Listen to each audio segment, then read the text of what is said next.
ಹಳ್ಳಿ ಹೈದರಿಗಿರುವ ದೇಸಿಯ ಜಿಗುಟು, ಹಿಡಿದದ್ದೇ ಹಠ, ಸಾಧಿಸುವ ಛಲ, ಸಿಟ್ಟಿನ ಸುಳಿವಿಲ್ಲ, ಹಗಲಿರುಳು ಪರಿಶ್ರಮ, ಲಕ್ಷ್ಮೀ ಸರಸ್ವತಿ ನೆಲೆಬೀಡು, ಕನಕದಾಸ ಶಿಕ್ಷಣ ಸೇವೆ, ನಾಡಿನ ತುಂಬಾ ಹಬ್ಬಿದ ಅಕ್ಷರ ಬಳ್ಳಿ, ಭತ್ತದ ಜೀವನೋತ್ಸಾಹ, ಸದಾ ಉಕ್ಕಿ ಹರಿಯುತ್ತಲಿರಲಿ ಶಿಕ್ಷಣದ ಜೀವಪಯಣ, ಶಿಕ್ಷಣದ ಜೀವಪಯಣ ಎಂಬ ಕವಿವಾಣಿಯಂತೆ ನಿತ್ಯ ತಮ್ಮ ದಾಸೋಹದಲ್ಲಿ ಶಿಕ್ಷಣ ದಾಸೋಹದ ಮೂಲಕ ನಿರತರಾಗಿರುವ ಡಾಕ್ಟರ್ BF ದಂಡಿನ್ನವರದು ಅನುಕರಣೀಯ ಆದರ್ಶಮಯ ವ್ಯಕ್ತಿತ್ವ.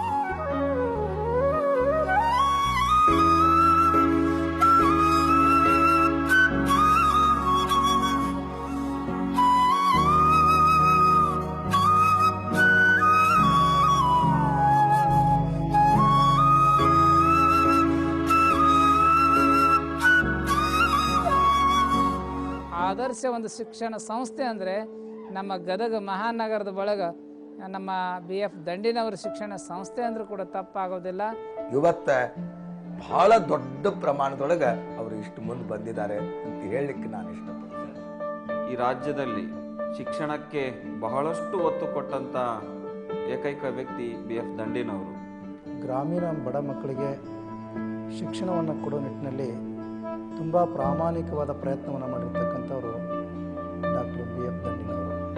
ಸಂತೋಷದ ವಿಚಾರ ಏನಪ್ಪ ಅಂತಂದರೆ, ನಾವು ಕೂಡ ನಮ್ಮ ಪೂರ್ವಾಶ್ರಮದಲ್ಲಿ ಈ ಒಂದು ಸಂಸ್ಥೆಯಲ್ಲಿ ವಿದ್ಯಾಭ್ಯಾಸವನ್ನು ಮಾಡಿ ಒಂದು ಆಧ್ಯಾತ್ಮಿಕ ಶಿಕ್ಷಣವನ್ನು ನಾವು ಮುಂದುವರಿಸಲು ಅದು ಬಹಳ ಅನುಕೂಲ ಆಯಿತು ಅನ್ನುವಂಥದ್ದು. ಕಳಬೇಡ, ಕೊಲಬೇಡ, ವಿಷಯ ನುಡಿಯಲು ಬೇಡ,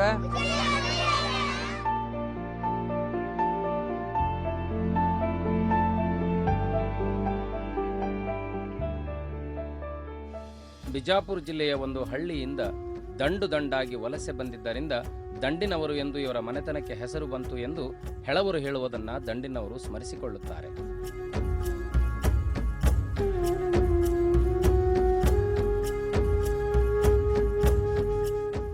ಪ್ರೊಫೆಸರ್ BF ದಂಡಿನವರು ನಮ್ಮ ಉತ್ತರ ಕರ್ನಾಟಕದಲ್ಲಿ ಹಿಂದುಳಿದ ವರ್ಗಗಳಿಗೆ ಶಿಕ್ಷಣ ಪಡೆಯುವಂತೆ ಮಾಡೋದರಲ್ಲಿ ದೊಡ್ಡ ಕೊಡುಗೆಯನ್ನು ಕೊಟ್ಟಿರ್ತಕ್ಕಂಥ ವ್ಯಕ್ತಿ. ನಾನು ಯುವಕನಾಗಿದ್ದಾಗ ಅವರಲ್ಲಿ ನಾನು ನೋಡಿರ್ತಕ್ಕಂಥ ಆ ಸರಳತೆ, ಆ ಮುಗ್ಧತೆ, ಸಮಾಜವನ್ನು ಎತ್ತಬೇಕು ಅನ್ನುವಂಥವರ ಕಳಕಳಿ ಕಾಳಜಿ ನನಗೆ ಇವತ್ತಿಗೂ ಬಹುದೊಡ್ಡ ಪರಿಣಾಮವನ್ನು ಬೀರಿವೆ. ಗದಗ ಜಿಲ್ಲೆಯ ರೋಣ ತಾಲೂಕಿನ ಅತ್ಯಂತ ಪುಟ್ಟ ಗ್ರಾಮ ದ್ಯಾಮಣಸಿ. ಈ ಪುಟ್ಟ ಗ್ರಾಮದಲ್ಲಿ 1935 ಆಗಸ್ಟ್ 5ರಂದು ಫಕೀರವ್ವ ಹಾಗೂ ದ್ಯಾಮವ್ವರ ಕಿರಿಯ ಮಗನಾಗಿ ಜನಿಸಿದ ಡಾಕ್ಟರ್ BF ದಂಡಿನವರು ಬಾಲ್ಯದಿಂದಲೇ ಓದಬೇಕೆನ್ನುವ ಅದಮ್ಯ ಉತ್ಸಾಹವನ್ನು ಇಟ್ಟುಕೊಂಡವರು. ಬಡತನ, ಹಸಿವು, ಅವಮಾನವನ್ನು ಲೆಕ್ಕಿಸದೆ ತಾವು ಅಕ್ಷರ ಕ್ರಾಂತಿಯನ್ನು ಗೈಯಬೇಕೆಂಬ ಕನಸು ಅವರ ಬಾಲ್ಯದಲ್ಲೇ ಮೊಳಕೆ ಒಡೆಯಿತು.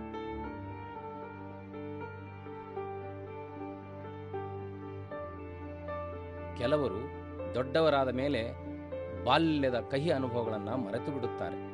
ಆದರೆ ಡಾಕ್ಟರ್ BF ದಂಡಿನವರು ತಮ್ಮ ಬಡತನ, ಅವಮಾನ, ನೋವು, ಹಿಂಸೆಗಳನ್ನು ಆದರ್ಶವೆಂಬಂತೆ ಇಂದಿಗೂ ಸ್ಮರಿಸಿಕೊಳ್ಳುತ್ತಾರೆ.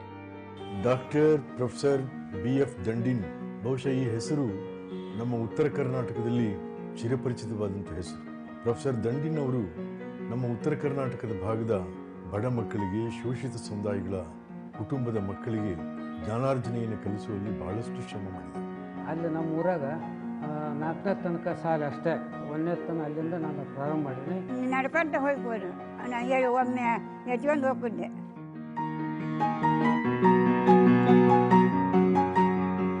ಅದು ಸರ್ಕಾರಿ ಶಾಲೆ ಇದ್ದಿಲ್ಲ, ಬಸವನಗುಡಿಯಾಗ ಗುಡಿಯಾಗ ನಡೀತಿತ್ತು.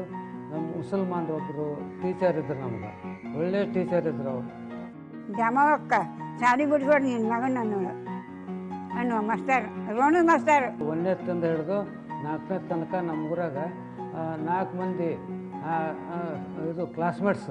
4 ಮಂದಿಯಾಗ ನಾನು ಸ್ವಲ್ಪ ಜಾಣಿದ್ದೆ. ಅತ್ಯಂತ ಕಡುಬಡತನ, ಏನೇನು ಇಲ್ಲ. ನಮ್ಮಪ್ಪನೂ ಏನೂ ಕಲ್ತಿದ್ದಿಲ್ಲ, ನಮ್ಮವನು ಏನೂ ಕಲ್ತಿಲ್ಲ, ಏನೇನೂ ಬರ್ತಿದ್ದಿಲ್ಲ, ಸಹಿತ ಬರ್ತಿದ್ದಿಲ್ಲ ಅವ್ರಿಗೆ. ಹೀಗಾಗಿ ನಮ್ಮಪ್ಪ ಏನಾಯ್ತು ಅಂತಂದ್ರೆ, ಮುಂದೆ ನಾನು 4ನೇ ಆದಮೇಲೆ ಕಲಿಸ್ಬೇಕು ಅಂತ ಇಚ್ಛೆ ಇತ್ತು. ಮುಂದೆ 4ನೇ ಪಾಸ್ ಆದಮೇಲೆ ಸೂಡಿಗೆ ಹೋಗ್ಬೇಕು ಪ್ರಸಂಗ ಬಂತು. ಸೂಡು ಅಂದ್ರೆ ನಮ್ಗೆ 2 ಕಿಲೋಮೀಟ್ರ್ ನಮ್ಮ ಊರಿಗೆ. ಅಲ್ಲಿ 2 ಹಳ್ಳ ಅದಾವ. 2 ಹಳ್ಳ ಅಲ್ಲಿ 2 ಹಳ್ಳ ಅಂದ್ರೆ ಒಮ್ಮೊಮ್ಮೆ ಮಳೆಗಾಲ ಬಂದಾಗ ಸ್ವಲ್ಪ ತೊಂದರೆ ಆಕ್ಕಿತ್ತು ಅವಾಗ. 2 ಹಳ್ಳ ದಾಟಿ ನಾನು ನಡ್ಕೊತ ಹೋಗ್ತಿದ್ದೆ ಅವಾಗ. ಏನೂ ಇದ್ದಿಲ್ಲ, ಭಾಳ ಬಡತನ ಇತ್ತು, ಚಪ್ಪಲ್ ಸಹಿತ ಇರ್ತಿದ್ದಿಲ್ಲ, ಬರಿಗಾಲಲ್ಲಿ ಆಟಾಡ್ತಿದ್ದೆ ಅವಾಗ. ಆಗ ಇಲ್ಲೇ ಬಿಟ್ಟು ಹಾಲು ಕುಡಿದು ಹೋಗುವ, ಊಟ ಮಾಡ್ತಿದ್ದೆ, ಊಟ ಮಾಡಿ ನಿದ್ದೆ ಬರ್ತಾನೆ. ನಾನು ಸುಮಾರು 5 ವರ್ಷ ಇದ್ದಾಗ ನಾನು ನಮ್ಮವ್ವ ಮತ್ತು ನಮ್ಮ ಅಕ್ಕ ಜಾತ್ರೆಗೆ ಹೋಗಿದ್ವಿ. ಕರ್ಕಪ್ಪನ ಜಾತ್ರೆ ಎತ್ಕೊಂಡು ಹೋಗಿದ್ದೆ. ಸಿಹಿಯ ಮುರಿ ಇದ್ದು, ಹಾಡುಗಡಗಿದ್ದು. ಕಳ್ಕಪ್ಪನ ಜಾತ್ರೆಗ ಜಾತ್ರೆಗೆ ಅಡ್ಡಾಡೋ ಹೊತ್ನಾಗ ನಮ್ಮವ್ವ ಮುಂದೆ ನಮ್ಮ ಅಕ್ಕನ ಕೈ ಹಿಡ್ಕೊಂಡು ನಾನು ಹಿಂದಿಂದ ಹೊಕ್ಕಿದ್ದೆ. ಬಾಲಕರಿದ್ದಾಗ ಜಾತ್ರೆಯಲ್ಲಿ ತಪ್ಪಿಸಿಕೊಂಡಿದ್ದು ಅಕ್ಕನ ಅಕ್ಕರೆಯಲ್ಲಿ ಬೆಳೆದದ್ದನ್ನು ತುಂಬ ಸುಂದರವಾಗಿ ವರ್ಣಿಸುತ್ತಾರೆ.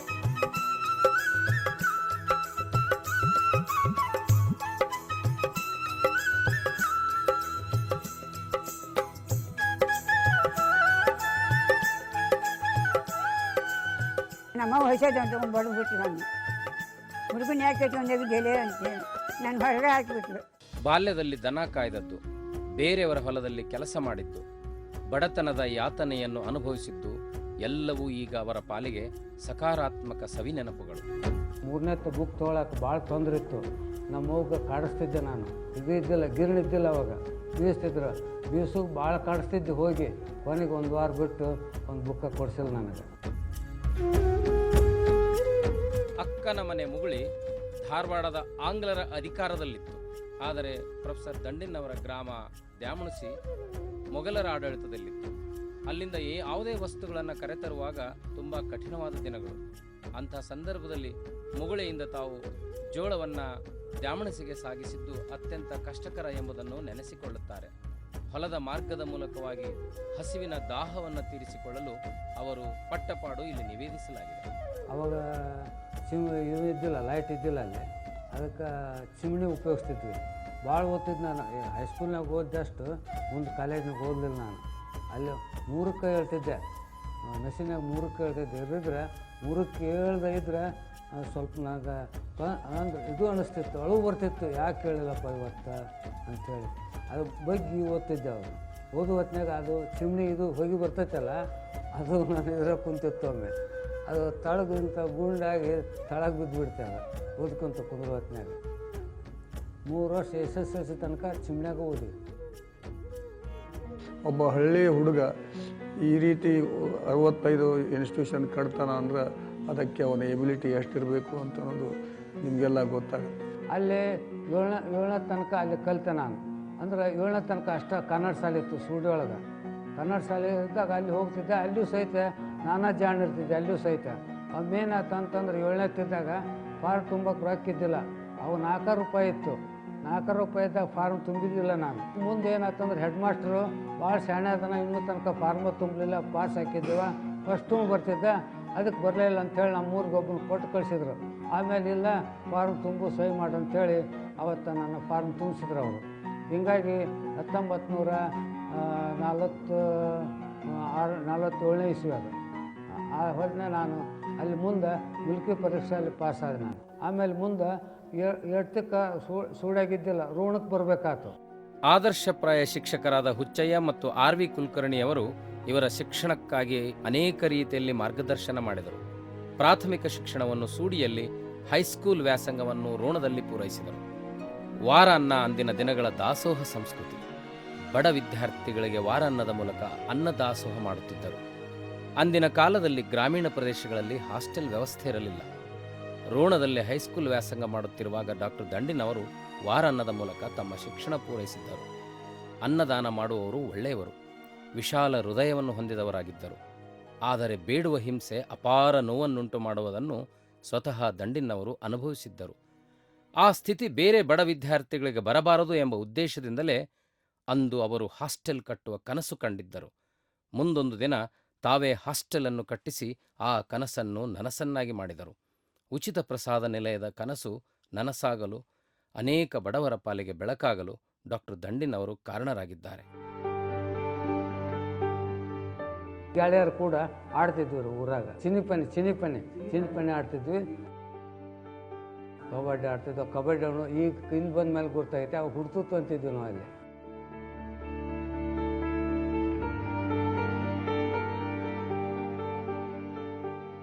SSLC ಅಂತಿದ್ರು, ಅವು ಮ್ಯಾಟ್ರಿಕ್ ಅಂತಿದ್ರು. SSLC ಮುಗಿದ ಮೇಲೆ ಬೆಳಗಾವಿಗೆ ಹೋದೆ. ಗೆಳೆಯ ಕೊಣ್ಣೂರು ಮಠ ಅವರೊಂದಿಗೆ ಬೆಳಗಾವಿಗೆ ಕಾಲೇಜು ವ್ಯಾಸಂಗಕ್ಕಾಗಿ ತೆರಳಿದರು. ಫಸ್ಟ್ ಇಯರಾಗ ಒಂದೇ ವರ್ಷ ಇತ್ತು.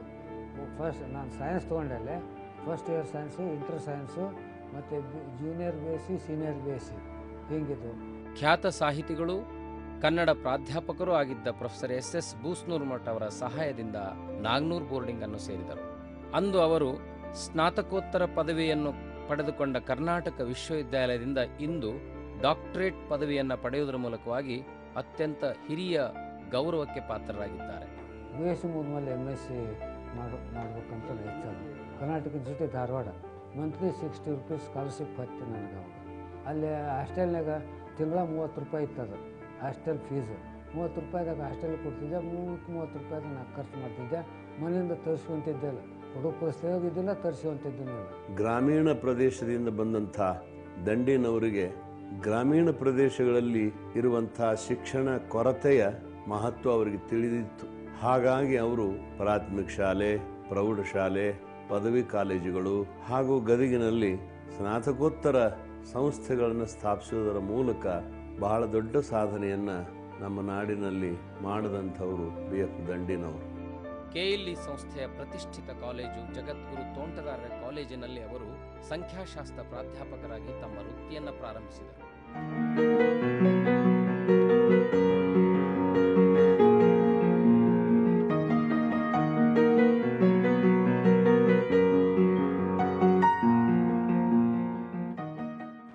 ನೌಕರಿ ತೊಗೊಂಡಾಗ ಊರೇ ಬೇನ್ ಕಟ್ಟಾರ ನನಗೆ ಕಲಿಸ್ತಿದ್ರು. ಅವ್ರ ಮನೆಗೆ ವಸ್ತಿ ಇರ್ತಿದ್ದೆ ಅಂದೆ ಬುತ್ತಿ ತೊಗೊಂಡೋಗಿ ಪೂರ ಕನ್ನಡ ಶಾಲೆ ಕಲಿಯಾಗ. ನಾನು ನೌಕರಿ ಬಂದಮೇಲೆ ಅದಕ್ಕೆ ಬಂದಮೇಲೆ ಅವ್ರಿಗೊಂದು ಇದೊಂದು ಚಾದರ್ ಹೋಗಿ ಕೊಡ್ತಿದ್ದೆ. ಚಾದರ್ ಅಂತಿದ್ರು ಅವಾಗ ಆ ಮಾಸ್ತರ್ಗೆ. ಅವ್ರಿಗೆ ಹೋಗಿ ಅವ್ರ ಮನೆಗೆ ಹೋಗಿ ಚಾದರ್ ಕೊಟ್ಟು ಬಂದಿದ್ದೆ ನಾನು. ಭಾಳ ಖುಷಿ ಕೊಟ್ಟರು ಅವರು. ಆತಪ್ಪ ನೀನು ಒಬ್ಬನಾದ್ರು ಇಷ್ಟು ಬೆಳೆದು ಪ್ರೊಫೆಸರ್ ಆಗಲ್ಲ, ನೀನು ಭಾಳ ಸಂತೋಷ ಅಂತೇಳಿ ಖುಷಿ ಪಟ್ಟರು ಅವ್ರು ಮಾಸ್ತರ್. ಪ್ರಾಧ್ಯಾಪಕರಾಗಿದ್ದುಕೊಂಡೇ ಬಡ ವಿದ್ಯಾರ್ಥಿಗಳಿಗೆ ಅನ್ನದಾಸೋಹವನ್ನು ಕಲ್ಪಿಸುವ ಯೋಚನೆಯನ್ನು ಮಾಡಿದರು.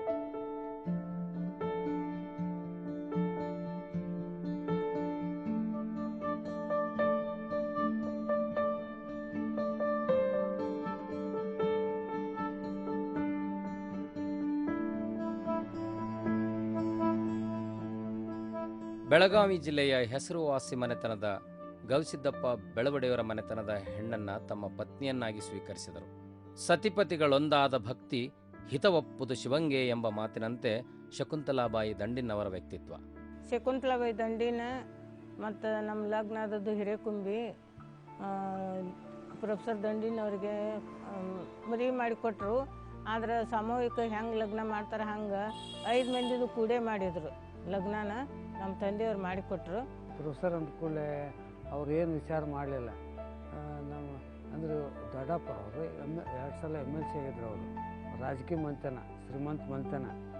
ಪ್ರೊಫೆಸರ್ ಅಂದ್ರೆ ಅವ್ರು ನಮ್ಮ ಏನೂ ನೋಡೋದ ಬೇಡ ಅಂತ. ಅವರು ನಮ್ಮ ಆಸ್ತಿ ನಮ್ಮೂರು ನೋಡೋಕೆ ಬರಲೇ ಇಲ್ಲ. ಅವರು ನಮ್ಮ ಆಸ್ತಿನೂ ಕೇಳಿಲ್ಲ. ಪ್ರೊಫೆಸರ್ ಅಂದ್ಮೇಲೆ ಸುಮ್ಮನೆ ಕೊಟ್ಬಿಡೋನು ಅಂಥೇಳಿ ಈಗ ಅವರು ನಿಶ್ಚಯ ಮಾಡಿದರು. ಮತ್ತು ರೊಟ್ಟಿ ಮಾಡೋಂಗಿಲ್ಲ, ಏನೇನು ಸಪ್ಳ ಆವಾಜ್ ಮಾಡೋಂಗಿಲ್ಲ. ಟ್ಯೂಷನ್ ಹೇಳೋ ಹುಡುಗರು ಮುಂಜಾನೆ 3 ತಾಸು, ಸಂಜೆಗೆ 3 ತಾಸು ಹೇಳ್ತಿದ್ರು. ಕಾಲೇಜ್ಗೆ ಹೋಗಿ ಬಂದ ಮಾಡ್ತಿದ್ರು. ದೇಶರ್ ಬಾಕೈತೆ ಬೇಡ ಅಂತ ಹೇಳ್ತಿದ್ದೆ. ಒಮ್ಮೆ ಹೋಟೆಲಿಗೆ ಕರ್ಕೊಂಡೋಗಿದ್ರು. ಲಗ್ನ ಆದಮೇಲೆ ಚಾಕ್ ಹೋಗಿದ್ವಿ. ಒಂದು ಸಲ ಸಿನಿಮಾಕ್ಕೆ ಹೋಗಿದ್ವಿ, 1-2 ಸಲ. ಚಲೋ ಇದ್ರು ಅಷ್ಟೇ.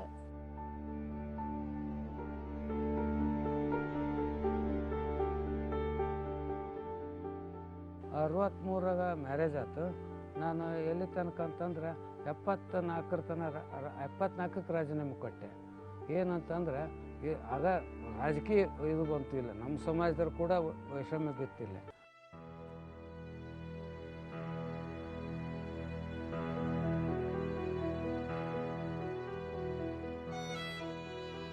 ತಮ್ಮ ಹೊಟ್ಟೆಪಾಡು, ಮುಂದಿನ ಬದುಕನ್ನು ಲೆಕ್ಕಿಸದೆ ಕೇವಲ ಬಡವರ ಏಳಿಗೆಗಾಗಿ ರಾಜೀನಾಮೆ ನೀಡುವ ತ್ಯಾಗಕ್ಕೆ ಸಿದ್ಧರಾದರು. ಅಂದಿನ ಕಾಲದಲ್ಲಿ ಅತ್ಯಂತ ಪ್ರತಿಷ್ಠಿತ ಹಾಗೂ ಗೌರವಾನ್ವಿತ ಹುದ್ದೆ ಎನಿಸಿಕೊಂಡಿದ್ದ ಪ್ರೊಫೆಸರ್ ಕೆಲಸಕ್ಕೆ ರಾಜೀನಾಮೆ ನೀಡುವುದು ಸಣ್ಣ ಸಂಗತಿಯಾಗಿರಲಿಲ್ಲ. ದೀನದಲಿತರ ಗ್ರಾಮೀಣ ವಿದ್ಯಾರ್ಥಿಗಳ ಪಾಲಿಗೆ ಅಕ್ಷರ ದಾಸೋಹ ಹಾಗೂ ಅನ್ನದಾಸೋಹ ನೀಡಲೆಂದು KLE ಸಂಸ್ಥೆಯ ಸಂಖ್ಯಾಶಾಸ್ತ್ರ ಪ್ರಾಧ್ಯಾಪಕರ ಹುದ್ದೆಗೆ ರಾಜೀನಾಮೆ ನೀಡುವ ಮೂಲಕ ಬಹುದೊಡ್ಡ ದೃಢ ಸಂಕಲ್ಪ ಮಾಡಿದರು.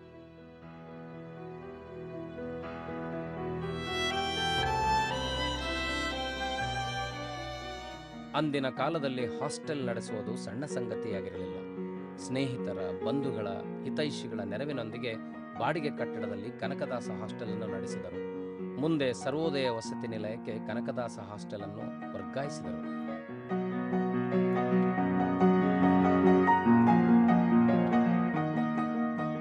ಇವರ ದಾಸೋಹ ಗುಣಧರ್ಮವನ್ನು ಮೆಚ್ಚಿದ ಗೋಡಬೋಲೆಯವರು ತಮ್ಮ ಸರ್ವೋದಯ ಹಾಸ್ಟೆಲ್ ನಡೆಸುವ ಜವಾಬ್ದಾರಿಯನ್ನು ದಂಡಿನವರಿಗೆ ವಹಿಸಿಕೊಟ್ಟರು. ಅಲ್ಲಿ ಹಾಸ್ಟೆಲ್ನಾಗ ಹೆಣ್ಮಕ್ಳು ಇದ್ರೆ ಯಾವಾಗಾರ ಅಸ್ತವ್ಯಸ್ತದ ಬಿಟ್ಟಾಗ ನಾವು ಇಲ್ಲೇ ಮನ್ಯಾಗ ಅಡುಗೆ ಮಾಡಿಕೊಡ್ತಿದ್ವಿ. ಅವ್ರನ್ನ ಹುಡುಗರನ್ನ ಬಂದು ಊಟ ಅಡುಗೆ ಮಾಡಿದ ಮೇಲೆ ಊಟ ಮಾಡಿ ಹೋಗ್ತಿದ್ವಿ. ನಾವು ಪೇಟೆ ಹೋಗಿ ಕಾಯಿಪಲ್ಲೆ ಎಲ್ಲ ತರ್ತಿದ್ವಿ. ಮತ್ತು ಒಂದು ಸ್ವಲ್ಪ ಸಹಾಯನೂ ಹಾಕಿತ್ತು. ಇದು ನಾವು ಅಷ್ಟು ರೊಕ್ಕ ಹಾಕಿ ಎಲ್ಲ ಪ್ರಯತ್ನ ಮಾಡಿ ಹಾಸ್ಟೆಲ್ ಒಟ್ಟು ಬಿಡಲೇ ಇಲ್ಲ. ಗದುಗಿನಲ್ಲಿ ಹಾಗೂ ತಿಮ್ಮಾಪುರದಲ್ಲಿ KVSR ಹೈಸ್ಕೂಲ್ಗಳನ್ನು ಪ್ರಾರಂಭಿಸಿದರು.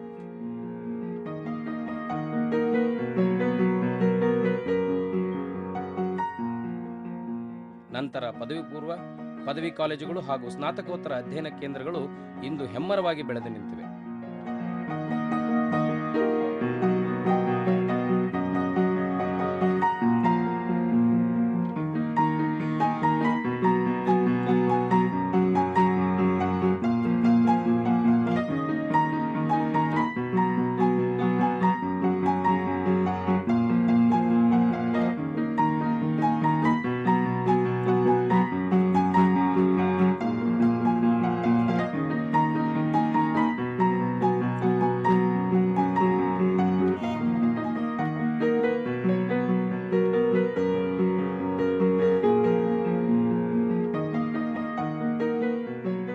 ತಾವು ಸ್ಥಾಪಿಸಿದ ಕನಕದಾಸ ಶಿಕ್ಷಣ ಸಮಿತಿಯ ಮೂಲಕ ಲಕ್ಷಾಂತರ ವಿದ್ಯಾರ್ಥಿಗಳ ಬಾಳಿಗೆ ಬೆಳಕಾದವರು. ಸಾವಿರಾರು ಉಪನ್ಯಾಸಕರ ಪಡೆಯನ್ನು ಕಟ್ಟಿಕೊಂಡು ಹೊಸ ಕ್ರಾಂತಿಯನ್ನೇ ಗೈದವರು. ಇತ್ತೀಚಿನ ದಿನಗಳಲ್ಲಿ ಉತ್ತರ ಕರ್ನಾಟಕದಲ್ಲಿ ಅತ್ಯಂತ ಹೆಸರುವಾಸಿಯಾಗಿರುವ ಕನಕದಾಸ ಶಿಕ್ಷಣ ಸಮಿತಿ ಡಾಕ್ಟರ್ BF ದಂಡಿನವರ ಬಹುದೊಡ್ಡ ಕನಸು. ಇವತ್ತು ಸುಮಾರು 18,000 ವಿದ್ಯಾರ್ಥಿಗಳಿಗೆ LKGಯಿಂದ ಪೋಸ್ಟ್ ಗ್ರಾಜ್ಯುಯೇಟ್ ತನಕನೂ ಕೂಡ ಶಿಕ್ಷಣವನ್ನು ಕೊಡ್ತಾರಂಥ ಒಂದು ವೈಶಿಷ್ಟ್ಯಪೂರ್ಣವಾದ ಈ ಸಂಸ್ಥೆ ಇನ್ನೂ ಕೂಡ ಹೆಚ್ಚಿನ ಶಿಕ್ಷಣವನ್ನು ಎಲ್ಲ ವಿದ್ಯಾರ್ಥಿಗಳಿಗೆ ಕೊಡೋ ದಿಕ್ಕಿನಲ್ಲಿ ಯಶಸ್ವಿಯಾಗಲಿ. ಇವರ ಪ್ರಸಾದ ನಿಲಯದಲ್ಲಿ ಅಧ್ಯಯನ ಮಾಡಿದವರು ಉನ್ನತ ಹುದ್ದೆಗಳಲ್ಲಿದ್ದು ಪ್ರೊಫೆಸರ್ ದಂಡಿನವರ ತ್ಯಾಗವನ್ನು ಗೌರವಪೂರ್ವಕವಾಗಿ ಇಂದಿಗೂ ಸ್ಮರಿಸಿಕೊಳ್ಳುತ್ತಾರೆ. ಇಡೀ ಸುತ್ತಮುತ್ತ ಏನು ಯೂನಿವರ್ಸಿಟಿ ಅಖಂಡ ಧಾರವಾಡ ಜಿಲ್ಲೆ ಅಂತಿತ್ತಲ್ಲ, ಅದು ಬಿಜಾಪುರ, ಇವತ್ತಿನ ಬಾಗಲಕೋಟೆ, ಕಾರವಾರ, ಬೆಳಗಾವಿ, ಈ ಎಲ್ಲ ಇದರಲ್ಲಿನೂ ಏನಾಯಿತು ಅಂತಂದರೆ KSS ಕಾಲೇಜ್ ಅಂತಂದರೆ ರ್ಯಾಂಕ್ಗಳು, ಗೋಲ್ಡ್ ಮೆಡಲ್ಗಳು ನಮಗೆ ಬರಕತ್ತು. ಹೀಗಾದ ಕೂಡಲೇ ನಮ್ಮ ಸರ್ ಭಾಳಷ್ಟು ಖುಷಿಯಾಗವರು. ಆ ರ್ಯಾಂಕ್ ಬಂದಂಥ ಹುಡುಗರಿಗೆ ಅವರಿಗೆ P ಕನ್ಸೆಷನ್ನು, ನಂತರ ಅವರನ್ನು ಸನ್ಮಾನ ಮಾಡೋದು, ಅವರಿಗೆ ಸಹಾಯಧನ ನೀಡೋದು, ಇಂಥವೆಲ್ಲ ಮಾಡ್ಕೊಂಡು ಬಂದು ದೊಡ್ಡ ಒಂದು ಹೆಮ್ಮರಾಗಿ ಬೆಳೆದು ಇವತ್ತಿ ಏನು ಸುವರ್ಣ ಮಹೋತ್ಸವ ಹಂತಕ್ಕೆ ಬಂದಿದೆ ಅಂತ ನಾನು ಹೇಳ್ತಾ ಇದ್ದೀನಿ. ಅಂದಿನ ಹಿರಿಯ ರಾಜಕಾರಣಿ ಕೋಳೂರು ಮಲ್ಲಪ್ಪನವರು ಪ್ರೊಫೆಸರ್ ದಂಡಿನವರಿಗೆ ಆದರ್ಶಪ್ರಾಯರಾಗಿ ಕಂಡರು. ಅವರ ನೆರವಿನೊಂದಿಗೆ ಅಂದಿನ ಮುಖ್ಯಮಂತ್ರಿಗಳಾಗಿದ್ದ ದೇವರಾಜ ಅರಸು ಅವರ ಸಂಪರ್ಕ ಬಂತು. ಅವರ ಸಹಾಯದೊಂದಿಗೆ ಹೈಸ್ಕೂಲು ಹಾಗೂ ಕಾಲೇಜುಗಳನ್ನು ಪ್ರಾರಂಭಿಸುವ ಮನಸ್ಥಿತಿ ಉಂಟಾಯಿತು. ಜನತಾ ಪರಿವಾರದ ಹಿರಿಯ ನಾಯಕರುಗಳಾದ ಮಾನ್ಯ ಶ್ರೀ HT ದೇವೇಗೌಡ, ಇಂದಿನ ಮುಖ್ಯಮಂತ್ರಿಗಳಾದ ಸಿದ್ದರಾಮಯ್ಯನವರು, MP Prakash, PGR Scindia professor Dandinavar ಒಡನಾಡಿಗಳು. ಗ್ರಾಮೀಣ ಪ್ರದೇಶದ ಅತ್ಯಂತ ಬಡ ಕುಟುಂಬದಲ್ಲಿ ಹುಟ್ಟಿದಂಥ ಪ್ರೊಫೆಸರ್ ದಂಡಿನವರು ನನ್ನ ಆತ್ಮೀಯ ಸ್ನೇಹಿತರು, ಆತ್ಮೀಯ ಒಡನಾಡಿಯಾಗಿ ರಾಜಕೀಯ ರಂಗದಲ್ಲೂ ವೇದಿಕೆಯನ್ನು ಹಂಚಿಕೊಂಡಿದ್ದೇವೆ. ಕನಕದಾಸ ಶಿಕ್ಷಣ ಸಂಸ್ಥೆಯ ಸುವರ್ಣ ಮಹೋತ್ಸವ ಆಚರಣೆ ಆಗುತ್ತೆ.